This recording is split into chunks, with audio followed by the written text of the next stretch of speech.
Have you seen a balancing bird that stays balanced? Let's build one with Lego.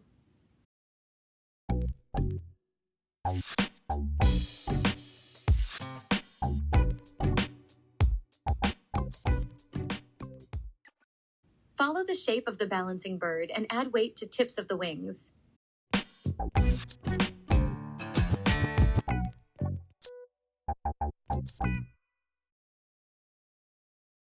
If the wings are spread too wide, the center of gravity will move backward. If the wings are not spread wide enough, the center of gravity will shift forward. Adjust the wing positions until the bird balances properly.